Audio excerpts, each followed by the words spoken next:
A porção mais inferior do cérebro é também chamado por alguns cientistas de cérebro reptiliano. Ganha este nome devido à sua característica primitiva, ou seja, ele é responsável pelas funções mais instintivas, como as emoções de raiva, medo, pelas reações de lutar e fugir e algumas funções básicas, como respirar e piscar. É bem típico sua atuação em trânsito, quando as pessoas estão impacientes e se tornam reativas. Ou seja, por exemplo, quando alguém esquece de dar a seta e recebe uma advertência de um motorista através da sonorização de uma buzina.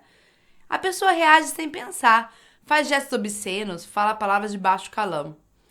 Já a parte de cima do cérebro é mais evoluída e onde ocorrem os processos mentais mais sofisticados e complexos, como pensar, imaginar e planejar, e é chamada por córtex pré-frontal.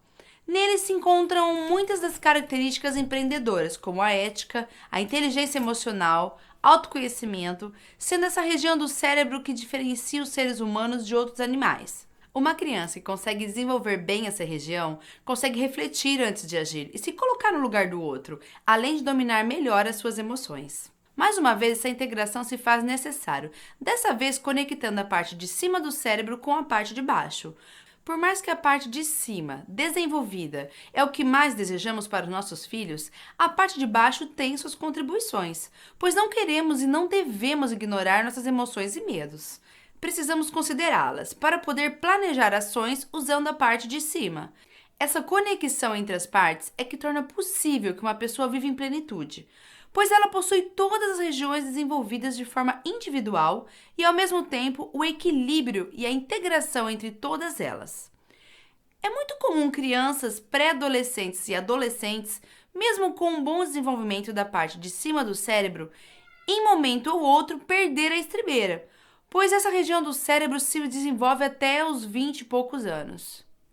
Explicando melhor o que acontece nesses momentos da crise, a parte de baixo do cérebro predomina sobre o restante dele.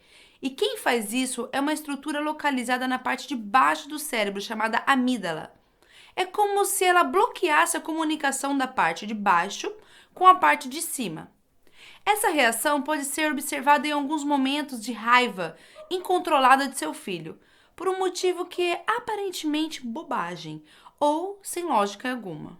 Como, por exemplo, me lembro da minha filha querendo agredir simplesmente porque despejei shampoo errado na cabeça dela na hora do banho, onde a diferença era apenas a cor do shampoo. Saiba que existe um bom motivo por existir esse processo, e há momentos em que desejaríamos que ele predominasse, esse uso exclusivo da parte inferior do cérebro, por exemplo, em um momento de um desabamento.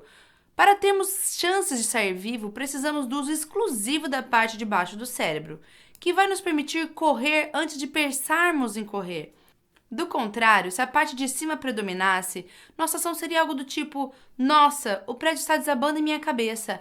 Acho que devo correr, mas pode acontecer de eu não conseguir correr na velocidade necessária, que deve ser algo em torno de 35 km por hora, então, plá!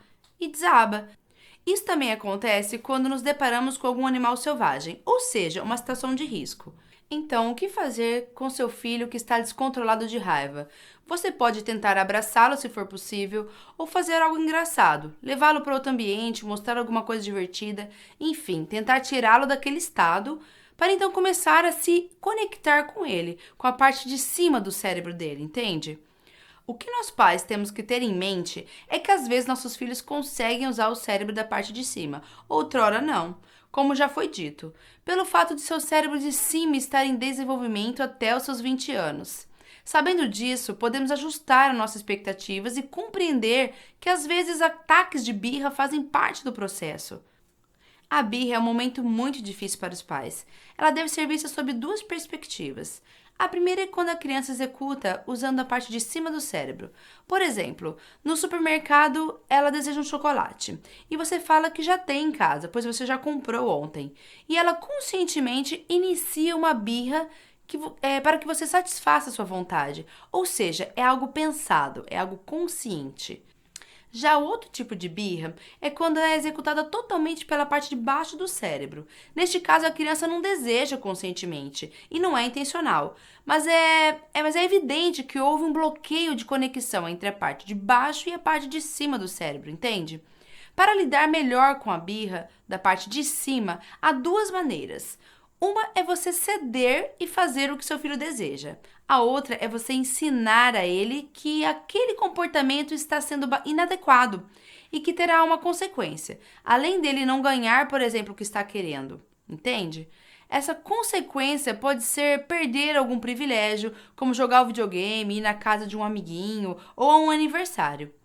É preciso que, se optar pela segunda medida, você aguente até o final, não desista. Pois se você resistir boa parte do tempo e depois acabar cedendo, ela vai piorar na próxima, pois sabe que se insistir, ela acaba conseguindo. Mas caso ela perceba que este comportamento inadequado, além de não funcionar, traz prejuízo de privilégios, não vai demorar muito para ela se tornar mais educada, pois ela percebeu que é uma estratégia que não funciona. Para lidar com a birra da parte de baixo, basta você tentar acalmá-la, distrair sua atenção, demonstrar carinho em seu tom de voz, sua postura e só depois que ela se acalmar você então consegue ser mais lógico e discutir o motivo do ataque. Por exemplo, no meu caso, filha, você ficou brava porque eu coloquei shampoo errado. Então, eu não fiz de propósito. E bater ou gritar não é uma atitude legal. Da próxima vez que a mamãe errar, o que você pode fazer? De que maneira você pode agir que não me machuque? Então, na prática, veja como você pode agir. Caso seu filho esteja dando um ataque de birra, primeiro você tem que identificar em qual parte do cérebro você vai se conectar, se é a de cima, se é a de baixo. Como já dissemos, se for uma birra consciente, manipuladora, usando claramente a parte de cima, você deve agir com firmeza e impor limites rapidamente. Caso não, você deve acalmá-lo primeiro. Vamos pensar em um outro exemplo. Domingo, almoço de família, seu filho só quer comer doce. Isso é típico. Você insiste dizendo que comer só doce não é saudável, que ele precisa comer os alimentos. Ele inicia uma revolta e diz que não vai comer. O restante da família observa. Você não sabe onde enfiar sua cabeça na hora. Nesta hora, você pode agir com autoridade e dizer que quem manda é você. E que ele vai comer, pronto e acabou. Ou vai direto para o castigo para o banheiro. Dessa forma, resolveria a situação rapidamente, mas não a longo prazo, pois não ensinou seu filho a lidar com o mau comportamento. Você, na verdade, acaba aumentando a raiva dele. Agora, uma forma de agir usando a ideia de integração do cérebro seria se conectar, dizendo que compreende que ele está nervoso. Aliás, a sobremesa realmente é mais saborosa, mas que ele deve comer a comida primeiro e que ele pode escolher a quantidade que quer comer. Nessa abordagem, você lhe deu a oportunidade de perceber que ele pode fazer escolhas, influir no seu ambiente, resolver problemas, ou seja, desenvolveu a parte de cima do cérebro dele. O que não aconteceria caso você agisse de forma rígida. Outra forma de trabalhar a parte de cima é ser direto no que a criança está sentindo e solicitar uma solução, como por exemplo, vejo que você está muito bravo porque não comprei o chiclete que me pediu. Mas você sabe que não compro doces o tempo todo por causa da saúde.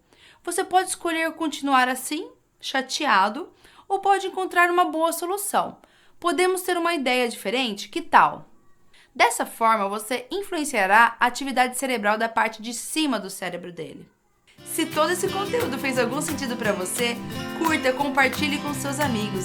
E também se inscreva no canal e ative o sininho para o YouTube te lembrar quando postarmos o próximo vídeo da série, ok?